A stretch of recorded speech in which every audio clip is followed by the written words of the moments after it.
To this special meeting hosted by the College Park Neighborhood Association. The purpose of tonight's meeting is to listen to the city's presentation on the Lake Worth 2020 plan and bond referendum. Following the presentation, there will be questions and answers, as well as the opportunity for you to make a comment if you don't have a question.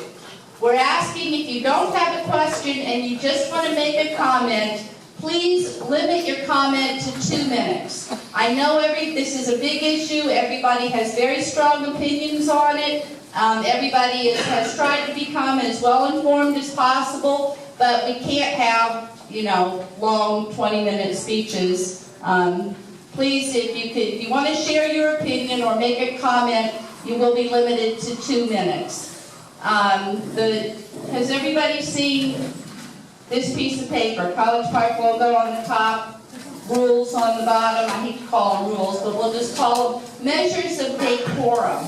We are all guests of the First Congregational Church here tonight, and at the end of the day, and I promise you, on Wednesday after Election Day, we are all still going to be neighbors. So I know that we will all conduct ourselves accordingly.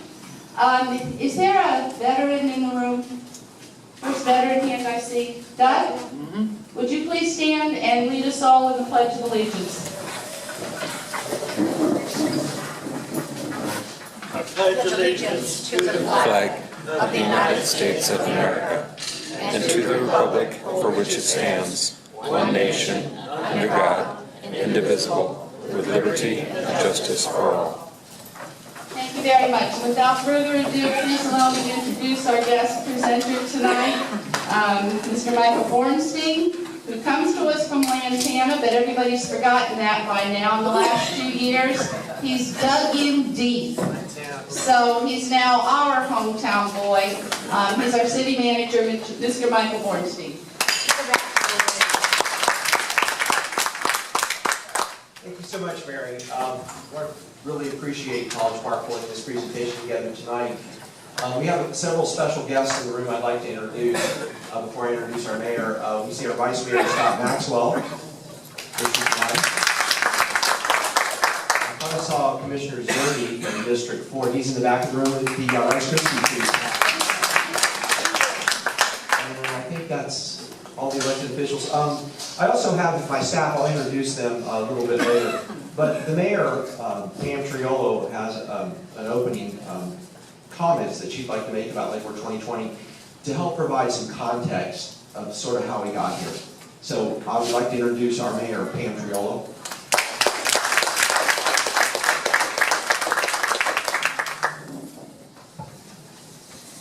Good evening, everyone. Is this loud enough? No? No? That's it. We're going to do it old school. By now, of course, everyone knows that Tuesday there's an election, which along with primaries will feature the Lake Worth 2020 bond issue. I just wanted to give you a little bit of background information. The process of coming up with this plan is over 2 years in the making.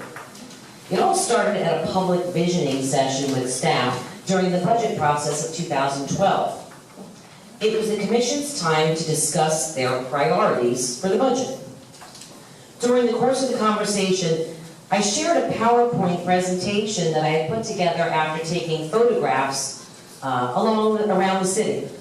And this presentation highlighted a section of our city where pets ran wild in the streets, children played in the dirt, or walked from school in the middle of poorly constructed streets.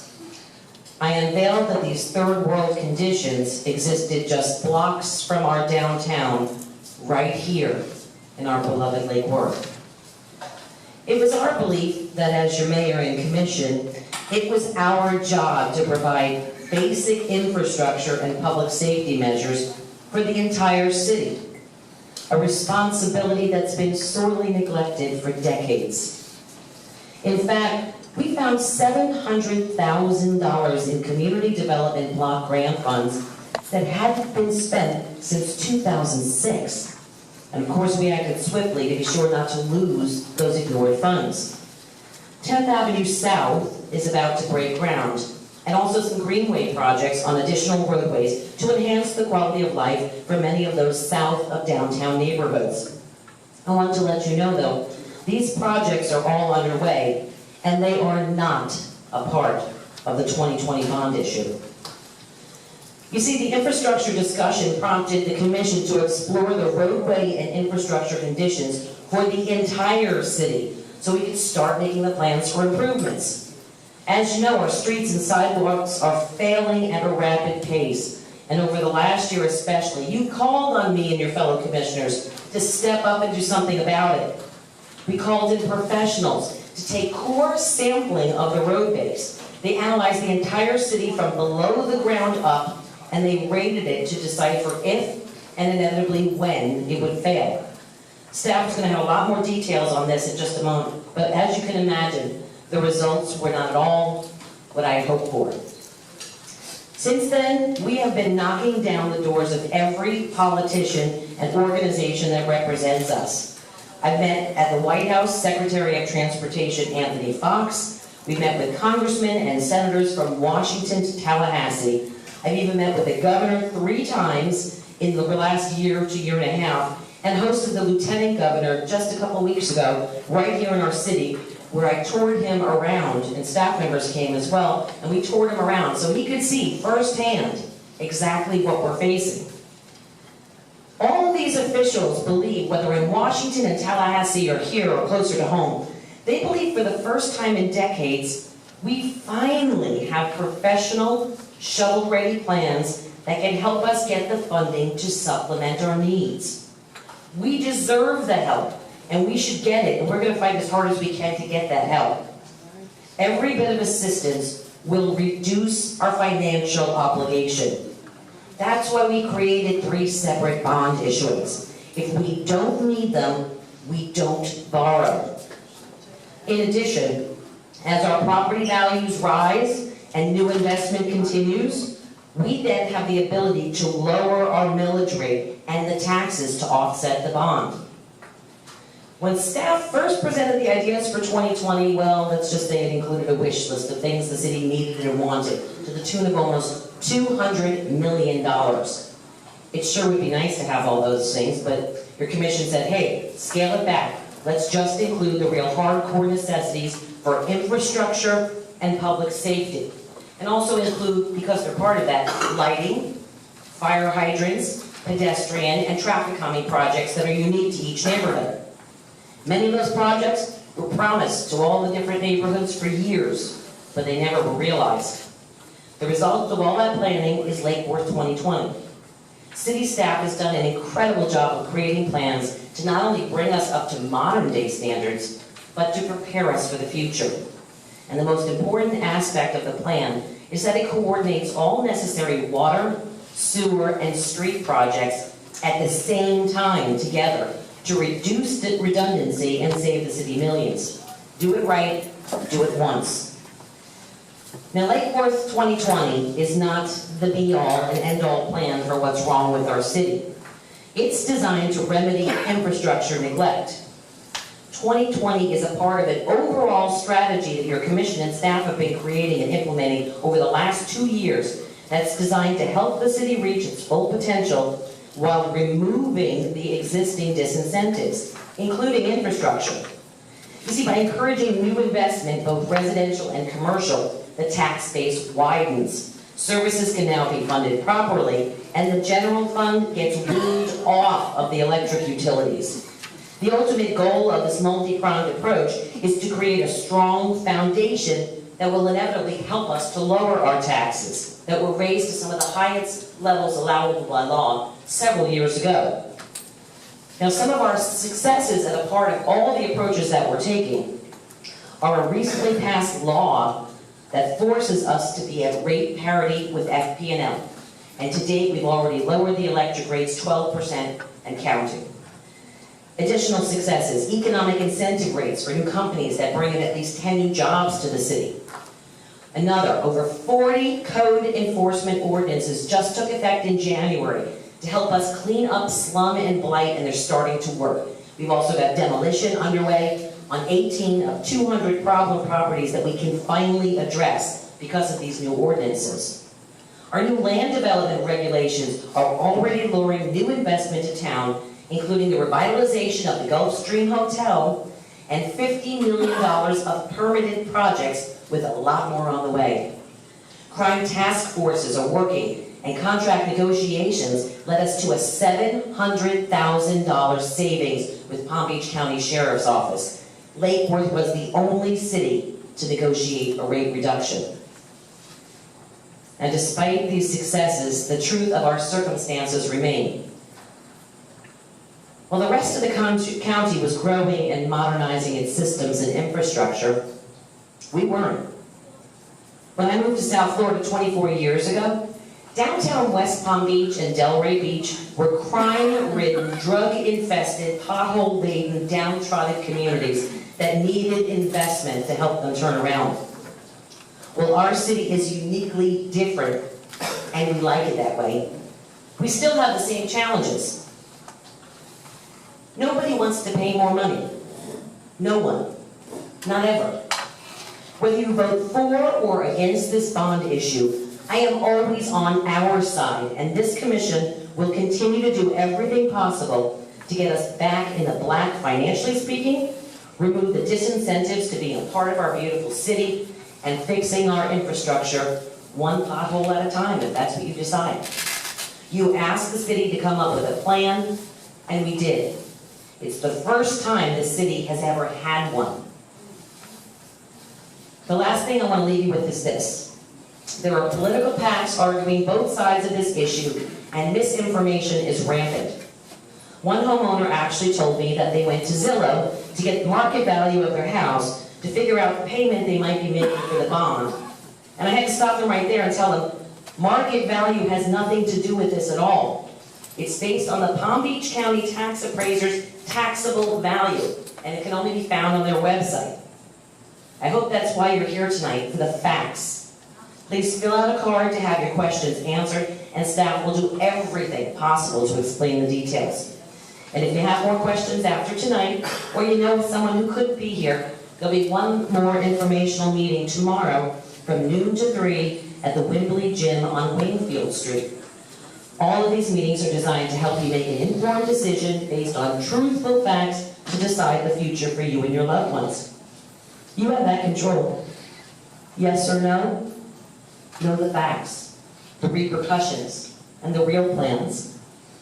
Through the next few days, I encourage everyone to please be kind and respectful to one another. Whatever happens, whatever way you vote, we still have a lot of work to do, and it always works better when we do it together. Thank you very much, folks, and thank you for being my neighbors.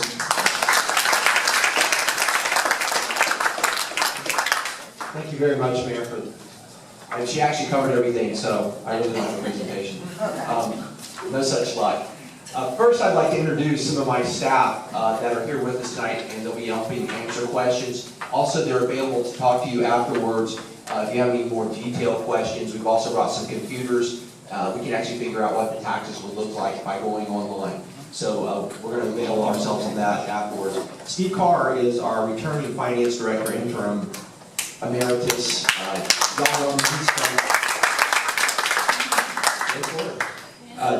Stand up. Who said that?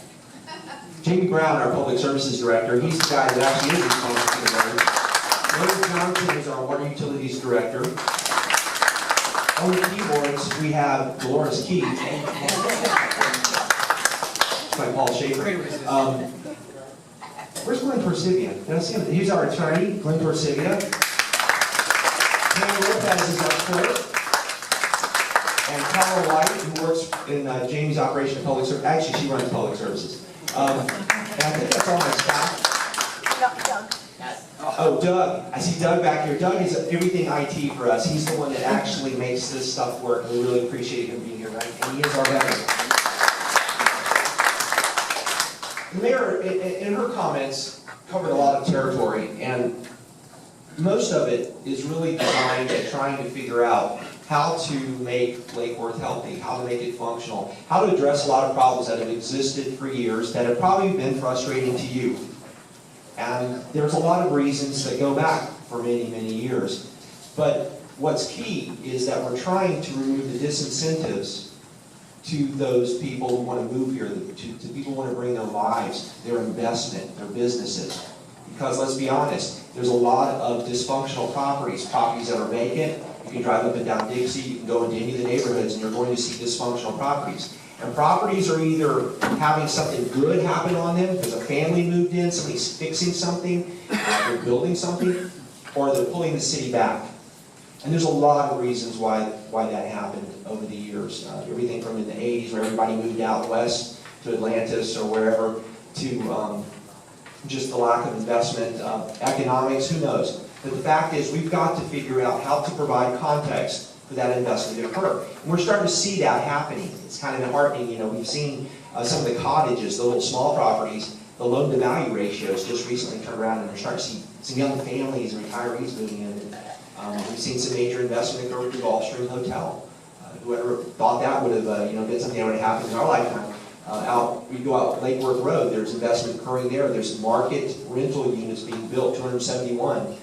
There's another development beyond that, and then there's people buying properties. In this neighborhood, there's probably a lot of folks in here that are selling their houses, and the new people buying it are paying a lot more in taxes because their tax rate's going to be closer to the market rate.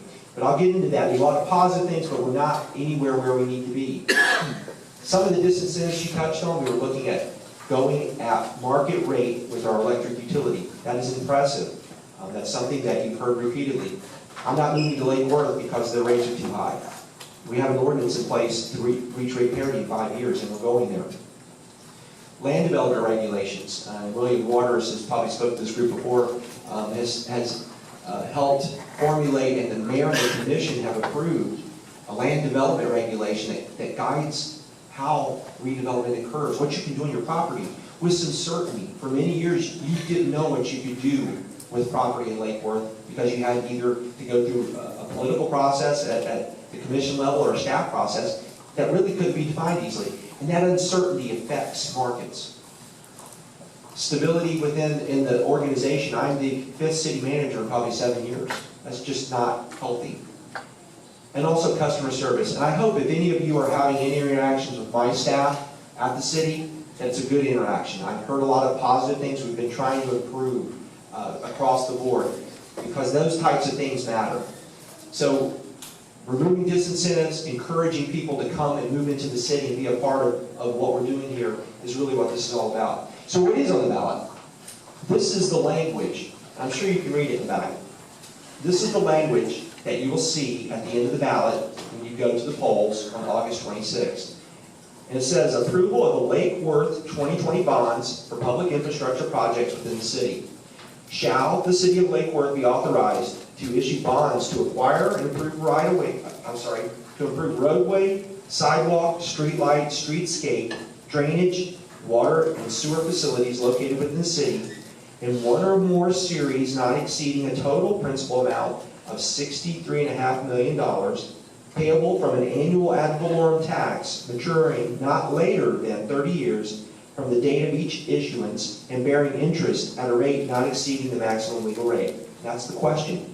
And it says for the bonds and against. And that's the choice. What is Lakewood 2020 and really what's at the core of it? It's a comprehensive road improvement program, and hopefully you have seen this map. It's the entire city of Lake Worth, and all those red lines represent where projects would be occurring. We've had it in the utility bills, it's sent out in mailers, it's been in the paper, it's been everywhere, so hopefully you understand that's what that represents. It repaves 71.5 miles of roadway. It includes approximately 73% of all the city-owned streets. Now, obviously, the city doesn't control Dixie. It doesn't control Federal. We don't own I-95. Lake and Lucerne State, 6th Avenue, 10th Avenue, west of Dixie is the county. But everything else in the city is the city's responsibility, and that's 73% of those roads. It coordinates other programs, utility programs, which includes putting in new fire hydrants, drainage improvements, sidewalks as needed, street lighting, in special areas, specific areas. And that really is the core. Where is, that's good. You're quick on the finger there. He's got an itchy trigger finger. This is a really interesting slide, and you probably haven't seen this before, but we wanted to really demonstrate where the money by category is going. And if you can see here, the largest portion is road work. The repaving and reconstruction of the roads, sidewalks, and curbing is almost $40 million out of that amount. The next largest amount is drainage, and there's a lot of need for drainage improvement across the city, I think you would agree. And almost $15 million going into that category. The next largest up at the top left there is neighborhood, and that's $3,200,000. That's divided up into $800,000 by the 4 quadrants of the city, or the 4 city districts where the commissioners represent. And that's for those things that are unique to the neighborhoods. We heard so much from neighborhood associations and different people who've been here a while, and concerns based on the physical environment of each neighborhood area. They have different needs. You know, some people want traffic calming, some people want street lighting, some people want some landscaping improvements, neighborhood enhancements. What we have envisioned is that $800,000 will be discussed and workshopped in each district, working with everyone to determine where that money should go. Because, let's be honest, not every neighborhood is going to have the same needs and concerns, and we wanted to have that flexibility. But be very clear, that money is about neighborhood enhancements in each of the 4 districts. The next category is water and sewer. $2.4 million was needed to finish out water and sewer projects that would be related under the road work I'll get to in a minute. And project management. This is very important. And my staff is very competent. While most of them have been here less than 3 years, their passion, their expertise, their knowledge base is amazing. But we are embroiled in the day-to-day business of running the city and trying to fix process. And you can imagine there's a lot of need in that area. We deal with 3 different unions. We have contracts. There's a lot of governmental bureaucracy as a local government. We have to grapple with it every day. These guys, while they're experts, that's their job, is to run the city. Now, they'll have input and have had a lot of input getting to this point, but the project management is an outside firm that will oversee the 5 years of project that this is approved. So basically, from the design component to the bids, to when the contracts are released, the field inspections to make sure the contractors are performing, to the closeout, that we got what we paid for, would be responsible. This would be the group that would be responsible. What's also important in having that kind of level of participation from an outside entity is that they would be reporting on a regular basis to the mayor and the commission. It would be reporting to a citizens group, and it hasn't been determined yet, but it's been talked about the Finance Advisory Board, or another group that would be representing the citizens. And they would also provide and update information on the websites with special links so that you can follow along and understand how the money and where the money is being spent, how it's going to budget, and how it's going to the timeline. So there's complete transparency. That's what that project management component is for. And it was very important that was included in there. That total represents, oh, and I apologize, and on the right-hand side of here it says bond transaction. To borrow this much money, there is a cost. And that is the cost to actually process and sell these bonds and do all the legal work. It's $900,000 for $63.5 million. So those together, in those various categories, is where the money would go if you approve this. Pothole repairs, oh my goodness. We all know the conditions of the street. You weave and dodge, and some people don't do that too well. They end up in Carolina Tire getting the rim fixed. Uh-oh, that's $10. And I can't tell you why we haven't been able to really find out, but with roadways in this city, you know, you either are investing in them, you are maintaining them, you're fixing, repairing, and when they're worn out, you replace them. And that's an every year process. You have to maintain that asset that you, as the citizens of the city, own. And if you're not maintaining that and taking care of it and extending its life or replacing it on a regular basis, it's deteriorating. It deteriorates every year because of weather. And in South Florida, the weather can be really tough between the sunshine and the water, as we all know, and traffic. Roads take a tremendous amount of beating. Trucks, when you turn your tire, there's a lot of wear and tear that occurs on this asset. So if you don't keep up with it, it degrades, and that's what's happening. You can see the roads, you can hear them. They're just degrading, and they're doing it right now. And what the city has been trying to do with very limited resources is budget as much as they can to go and patch Band-Aids, potholes. This is not a solution. Potholes are a temporary fix. When you fill them in, cut them out, it looks nice for a little bit, but they're gone the next season at that. We will never catch up. We will never have the road system doing what we're doing now with patching potholes. But that's what we can afford to do. And that's one of the big problems. So it's not a long-term solution. So, as part of the discussion about infrastructure, the mayor and commission said, staff, figure out, what can we do? So we contracted with an engineering firm, and they had this specialized equipment. It was a really cool van. And it has LiDAR and radar and all kinds of cameras and levelers and things. And they literally drove every stretch of road that the city owned. And they took pictures and did all this analysis. And they brought that back. Then we also took core samples. Now, core samples is basically like a hole drill saw that you see sometimes like on National Geographic when they're doing archaeology. You do the same thing on a road. We literally had them drilled in 100 different places throughout the city to reaffirm what we were seeing in the study and to look at road base and asphalt. And what we're finding is a lot of these roads, some of them were worn out, and it's amazing they lasted as long as they have, but there wasn't enough road base. You should have 8 to 12 inches of road base, probably 3 inches of asphalt. We were seeing no road base practically, and a skim coating of asphalt on some of these streets. Some are better than others, but it really reconfirmed in a lot of ways what we were seeing in the study. And that information was then put into what's called a pavement condition index. It's a grade, with 0 being you ain't got no road.